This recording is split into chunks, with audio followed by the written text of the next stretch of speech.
Patient और कुपोषण को केंद्रित क्यों मानते हैं, कुपोषण के जो कारक है जिनके कारण कुपोषण होता है, उन सब चीज़ों पर हम थोड़ा काम करेंगे। उनका कि भाई एक लोगों को भोजन मिलना, मतलब पर्याप्त मात्रा में भोजन नहीं मिलना है कुपोषण का कारण नहीं है। हमने कहा कि भाई लोगों को भोजन नहीं मिलना कुपोषण का कारण हो सकता है, साथ में लोगों को स्वास्थ्य सेवाएं अगर नहीं मिलती है वो भी कहीं ना कहीं कुपोषण को बढ़ाती तो है। हमने कहा कि लोगों का पीने का पानी स्वच्छ नहीं है, साफ पानी अगर लोगों को नहीं मिलता तो भी कहीं ना कहीं कुपोषण को आगे बढ़ाने में मदद करता है। हमने कहा कि जब लोगों की कनेक्टिविटी नहीं है कि आप स्वास्थ्य सेवाओं का इस्तेमाल कर सकें, कनेक्टिविटी अगर नहीं है तो कहीं ना कहीं वो भी कुपोषण का कारण हो सकती है कि वहाँ चीज़ें नहीं पहुँच पा रही लोगों तक। हमने कहा कि अगर आपके यहाँ सफाई की व्यवस्थाएँ नहीं है तो हमने कहा कि भाई वो भी एक कहीं ना कहीं बीमारी का हिस्सा हो सकता है। अगर आपको कुपोषण का कहीं ना कहीं कुछ है तो वो आपको बढ़ाएगा। तो हमने कहा कुपोषण जो है उसके ये सारे कारण हो सकते हैं जो कुपोषण को आगे बढ़ाते हैं, प्रभावित करते हैं, कुपोषण को पैदा करते हैं। इन सब चीज़ों को लेकर और इन सब चीज़ों को ध्यान में रखते हुए 1 साल पहले हमने कहा कि भाई काम शुरू करें उससे पहले हमें कुछ चीज़ों के बारे में जानकारी होनी चाहिए। तो हमने 1 साल पहले एक अध्ययन किया और अध्ययन किया। उस अध्ययन में हमने जो हमारे जो साथी हैं, जो पूरी एक नई टीम है, मतलब मैं कहता हूँ कि भाई पूरी एक तरह अनभिज्ञ टीम थी जिसने गाँव में गए और गाँव में जा कर के हमने राजस्थान मतलब इससे जो उदयपुर का नया गांव और डूंगरपुर का बिछीवाड़ा ब्लॉक, इन दोनों ब्लॉक में 139 गाँव में हम गए।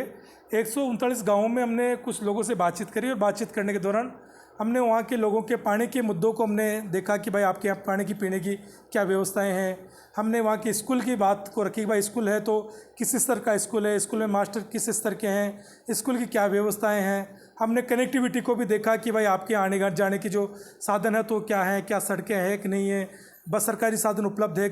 हमने पीने के पानी की व्यवस्था की बात करी कि पीने का पानी किस तरह का है, कहाँ से आप पीने का पानी लेते हैं। हमने स्वास्थ्य सेवाओं की बात करी। ये सारे आंकड़ों को हमने एक एक्सेल सीट पे हमने लिया और उसको आंकड़ों को जब हमने कंपाइल किया तो कहीं ना कहीं हमें एक आंगनबाड़ी का जो आंकड़ा था वो उसने हमें प्रभावित किया कि आंगनबाड़ी की स्थिति आज भी हमारे यहाँ बहुत दयनीय है। तो इस तरह एनसीसीएम ने अपने काम को थोड़ा आगे बढ़ाने का प्रयास किया है और हम सब आज आपके साथ बैठे हैं कि हमने जो आंगनबाड़ी के साथ जो हमने को लेकर के जो हमने तथ्य इकट्ठे किए उसको एक 1.5 पेज का हमने एक डॉक्यूमेंट इकट्ठा किया है।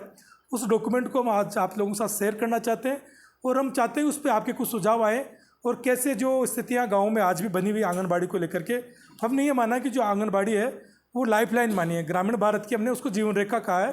तो कैसे उसमें सुधार हो सकता है और हम सब मिलकर जो हालात जो गाँव में आज भी हैं उसकी सुधार की लड़ाई को हम कैसे लड़ सकते हैं, कैसे चीज़ें सुधर सकती है, आगे कैसे जाकर जो बच्चे हैं, धात्री महिलाएं हैं, उसको कैसे उस आंगनबाड़ी सेवा का कैसे अच्छा लाभ मिल सकता है। और आंगनबाड़ी नहीं, साथ में हम चाहेंगे और भी सेवाएं, चाहे स्कूल की बात हो, सड़क की बात हो, स्वास्थ्य की बात हो, वो कैसे आगे बढ़े।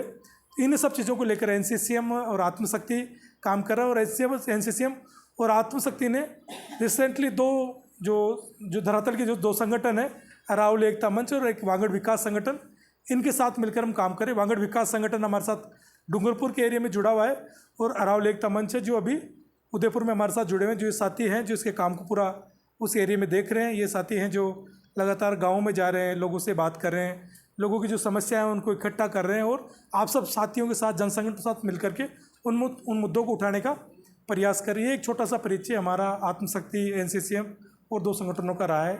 इसी के साथ मैंने जो आपकी स्टडी का जो अध्ययन का जो कारण रहा, प्रोग्राम का आयोजन का जो विषय रहा, ये है कि हम आप लोगों से मुख्य तौर पर तो इस रिपोर्टिंग, इस शेयरिंग, आपके अनुभव और हम भी आपके साथ एक परिचय हमारा आपके साथ हो जाए।